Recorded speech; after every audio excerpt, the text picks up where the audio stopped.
VGR का बदला हुआ शेड्यूल 5/13/2026 मई के महीने में जब हम कैंप की तैयारी कर रहे हैं, वॉइस ऑफ गॉड रिकॉर्डिंग्स एक बदले हुए काम के शेड्यूल पर काम करेगा, जो बुधवार से शनिवार तक रोज सुबह 7 बजे से शाम 5 बजे तक रहेगा। www.brahnam.org। शनिवार की सुबह मुबारक। आज 16 मई 2026 है।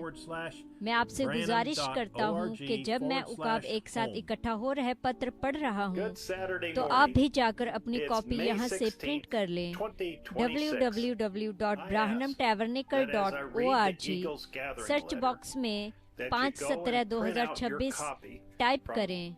विलियम ब्राहनम की टेप पर रिकॉर्ड की गई शिक्षाओं के मूल सिद्धांतों का आज के 99% से ज्यादा सेवकों ने विरोध किया है। वचन की निरंतरता खोजने के बजाय वे अपने उदाहरणों और व्याख्याओं के आधार पर उन बातों का खंडन करेंगे जो आज इस पत्र में दिखाई जाएंगी। भाई ब्राहनम ने लिखा, इस युग का रवैया बिल्कुल वैसा ही है जैसा उस समय था। लोगों को लगता है कि उनके पास सब कुछ है, उन्हें सब कुछ पता है, उन्हें कुछ सिखाया नहीं जा सकता। यदि वचन से सत्य का कोई बिंदु सामने आता है और कोई व्यक्ति विपरीत विचार रखने वाले किसी दूसरे व्यक्ति को अपना दृष्टिकोण समझाने की कोशिश करता है, तो सुनने वाला सीखने के उद्देश्य से बिल्कुल नहीं सुनता, बल्कि वह केवल कही जा रही बात का खंडन करने के लिए सुनता है। अब मैं एक निष्पक्ष प्रश्न पूछना चाहता हूँ। क्या वचन से लड़ सकता है? क्या बाइबल का ही खंडन करती है? क्या वचन में सत्य के दो ऐसे सिद्धांत हो सकते हैं जो एक दूसरे के विपरीत हों या एक दूसरे का विरोध करते हों? नहीं, ऐसा नहीं हो सकता। फिर भी परमेश्वर के कितने लोगों की आंखें इस सत्य को देखने के लिए खुली है? जहाँ तक मुझे पता है, 1% लोगों ने भी ये नहीं सीखा है कि संपूर्ण वचन परमेश्वर द्वारा दिया गया है और यह शिक्षा, डांट, फटकार, सुधार आदि के लिए पूरी तरह उपयोगी है। यदि संपूर्ण वचन इसी प्रकार दिया गया है, तो यदि उसे अवसर दिया जाए तो उसका प्रत्येक पद एक दूसरे के साथ पूरी तरह से मेल खाएगा। दिलचस्प बात यह है कि जिन अधिकांश सेवकों ने मुझसे संपर्क किया है, वे उन बुनियादी शिक्षाओं को नहीं समझते जो साथ में दूत नबी ने टेपों पर सिखाई थी। भाई ब्राहनम ने लिखा, मेरी राय में इस प्रश्न का सच्चा उत्तर ये है कि आज दुनिया में दो विरोधी आत्माएं सक्रिय रूप से काम कर रही हैं। अब दो से ज्यादा आत्माएं या सिर नहीं हो सकते, और उनमें से एक पवित्र आत्मा है जो कार्य कर रहा है, दूसरा शैतान की आत्मा है, और इन आखिरी दिनों में वह धोखे के रूप में काम कर रही है। 99% से ज्यादा सेवकाई बुनियादी वचन की कसौटी में पास नहीं हो पाती।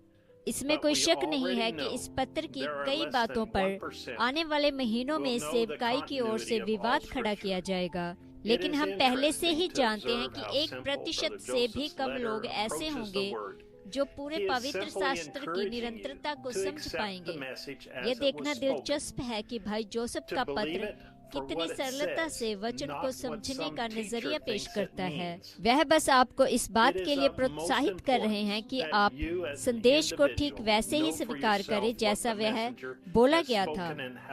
उस पर इसलिए विश्वास करें क्योंकि वह स्वयं ऐसा कहता है, न कि इसलिए कि कोई शिक्षक उसका क्या अर्थ निकालता है। यह सबसे ज्यादा जरूरी है कि आप एक व्यक्ति के तौर पर स्वयं यह जाने कि संदेशवाहक ने क्या कहा है और उसके सभी परिषद किस तरह एक दूसरे से पूरी तरह मेल खाते हैं। फिर यही बात अपने परिवारों को सिखाएं। मुझे पता है कि इस पत्र को पढ़ने के बाद टेप्स पर रिकॉर्ड की गई परमेश्वर की आवाज आपके लिए पहले से कहीं ज्यादा मायने रखेगी। अब यह मेरा सौभाग्य है कि मैं आपका परिचय भाई जोसेफ ब्राहनम से करवाऊं।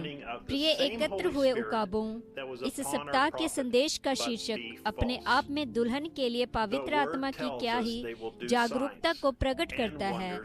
यह सोचकर कि इस युग में सच्चे अभिषिक्त मनुष्य उठ खड़े होंगे जिन पर वही पवित्र आत्मा का अभिषेक होगा जो हमारे भविष्यवक्ता पर था। लेकिन वे झूठे होंगे। वचन हमें बताता है कि वे चिन्ह और अद्भुत काम को करेंगे। उन्हें वही बारिश और वही आशीषें मिलेंगी जो सच्चे भविष्यवक्ता को मिली थी। लोग इस युग के परिमाणित सच्चे वचन से मुड़कर उनके कानों की खुजली के कारण अपनी अभिलाषाओं के अनुसार अपने लिए बहुतेरे उपदेशक बटोर लेंगे। यह सच्चे वचन के इतना निकट होगा, यहाँ तक कि यह चुने हुओं को भी लगभग भरमा दे। तब वह अभिषेक कितना निकट होगा। क्या यह पहचानना आसान होगा कि क्या सत्य है और क्या झूठ है? भविष्यवक्ता ने हमें बताया कि राजा दाऊद, जो परमेश्वर के मन के अनुसार मनुष्य था और जिस पर अभिषेक था, उसे एक सच्चा प्रकाशन मिला, लेकिन यह गलत था। क्या कुछ क्षण के लिए इस बात को अंदर गहराई में उतरने दें। परमेश्वर के चुने हुए राजा के पास सच्चा अभिषेक और सच्चा प्रकाशन था, लेकिन गलत था। परमेश्वर की भेड़ों को बहुत सतर्क रहना होगा कि वे जो सुन रहे हैं वह सच्चा अभिषेक है या झूठा। उनकी अनंत मंजिल उन्हीं निर्णयों पर निर्भर करती है। हम जानते हैं कि परमेश्वर ने बहुत से सच्चे अभिषेक सेवकों को नियुक्त किया है ताकि वे उसकी दुल्हन का मार्गदर्शन करें और उसे वचन में बनाए रखें। उसका वचन ऐसा कहता है और हम उनमें से प्रत्येक के लिए प्रभु को बहुत धन्यवाद देते हैं। उन्हें उनके भेड़ों का चरवाहा होने के लिए बुलाया गया है। उन्हें उस झुंड को वचन में बनाए रखना है और ऐसा करते हुए उन्हें अपनी भेड़ों को परमेश्वर की एकमात्र परिमाणित आवाज को चिल्लाने से अवश्य ही चुकना नहीं चाहिए। हमने अभी सुना कि हर मनुष्य गलत कर सकता है, यहाँ तक कि वो सच्चे अभिषेक और सच्चे प्रकाशन के साथ ही क्यों न हो, लेकिन दुल्हन निश्चित रह सकती है क्योंकि परमेश्वर ने एक सिद्ध मार्ग को प्रदान किया है जिससे कि वे हमेशा ही सच्चे अभिषेक, सच्चे प्रकाशन, सच्चे यहोवा यूं कहता है को सुन सके, बस चालू करने के बटन को दबाकर। जहाँ लोथ है, जहाँ मन्ना है, जहाँ वचन है, वहीं उकाब इकट्ठा होंगे। जहाँ लोथ है वहीं पर हम उकाब इकट्ठा होंगे। जहाँ पर ताजा मांस है, इस ऋतु का वचन, इस घड़ी का संदेश और उस मन्ना को खाने के लिए वहाँ इससे अधिक ताजा स्थान कोई नहीं है कि हम स्वयं परमेश्वर की आवाज को बोलते हुए सुने। यही उसका वचन है। मनुष्य केवल रोटी ही से नहीं लेकिन परमेश्वर के हर एक वचन से जीवित रहेगा। देखो, पहले से ठहराए हुए इसे जानते हैं। वे किसी अनजाने वचन के या अनजानी आवाज के पीछे नहीं चलेंगे। उसका कारण ये है कि हम नहीं जा सकते हैं और भरमाए नहीं जा सकते हैं, क्योंकि इस प्रकाशन के साथ हम स्वयं वचन हैं। हम कुछ और हो ही नहीं सकते, हम कुछ और सुन ही नहीं सकते, हम कुछ और जानते ही नहीं। मैं हूँ, ये ऐसा नहीं है कि मैं था या मैं होऊंगा।